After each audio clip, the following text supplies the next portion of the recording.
the architect on that project did do a Revit model. None of our information was embedded into that model, so we ended up actually doing our own in addition to the architects. The next project, the UW Bothell Science Building that we're doing. So this is where we actually embedded our information into the architect's model. So there's kind of 3 different examples of how we've worked with architects to develop a model and what we've used with it. So this one is a $62 million job that was, it's not only important on the interior to use Revit on this job because it is a science building, so there's a lot of overhead MEP to coordinate, but also on the exterior of this job.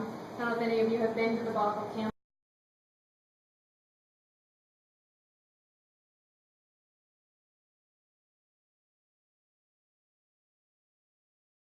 Central courtyard of campus. That's his design, the architect is I think. But they developed this runnel, stormwater runnel that runs down the stairs in the side of the building. And so it was a really complicated aspect of the building, and they wanted the concrete to be board form concrete, so it actually has the look when you take the forms off, you can see the forms underneath the concrete. So we modeled that to make sure we had the step count right and the steps aligned with the runnel the way that the landscape architect had in mind. And so this highlighted section here, the stormwater collects up at the top of the hill and runs down the runnel and into this stream down below. And so then the landscape architect created a SketchUp model of what that would look like. So there you can see in the SketchUp model that board form concrete that I was referring to, and they've got grass growing in their fountain, but it should be water bubbling with fish. That's where that other software would come in. That's where that other software was. Where's Hunt Construction? Where's your career head on that? Yeah, like I said.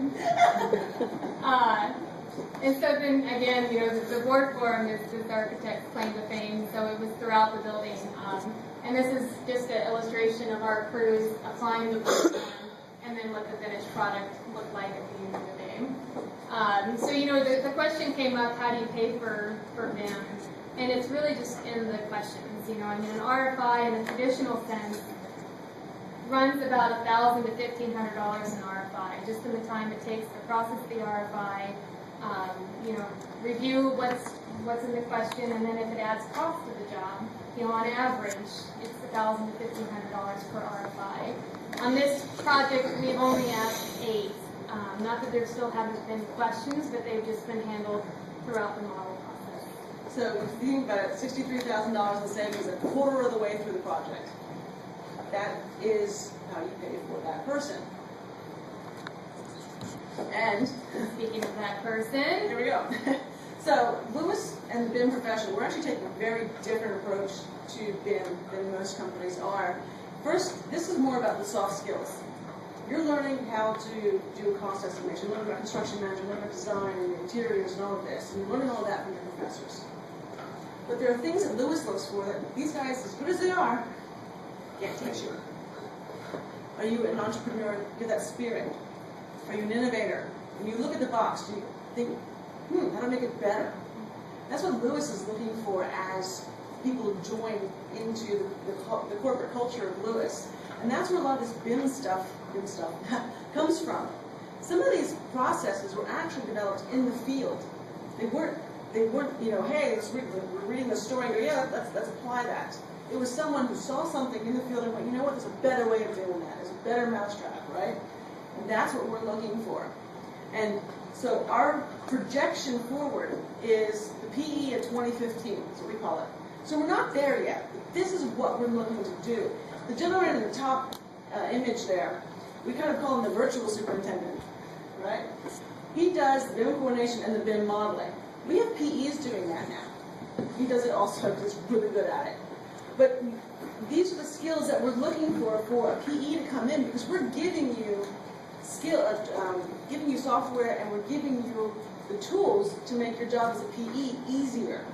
So when you're in construction management, you have all these extra tools that can make your job easier, because you don't want to do that 2D stuff anymore.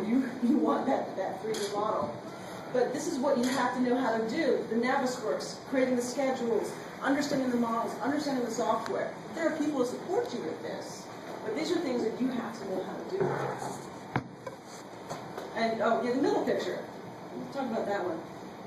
In all of our jobs, we have 55, 57 inch monitors. How big were yours?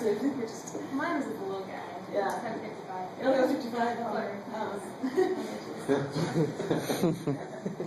So we have the ability, anybody, anyone on the job can come into the Lewis trailer and look at the model. I mean, Martinson showed this as well. I mean, it's just our virtual construction area. Rather than having that plan room that you saw at the beginning with thousands of binders and plan sheets, people go to the computer screen. And it's a tough one to get guys in the field to go and do because it's something out of the norm, it's something they're not used to. But once they see access to the real-time information, they're coming on board. And what happened to you at your hangar when the inspector came out? Oh, so the only hard set of drawings we had in our trailer was the permit set because the county still requires you have a hard copy permit set on site, and none of us knew where it was. Because the model we built from the model. But we eventually found it and dusted all the dust off of it and cranked it open and we kind of looked annoyed, but he still signed us off that day, so. Okay.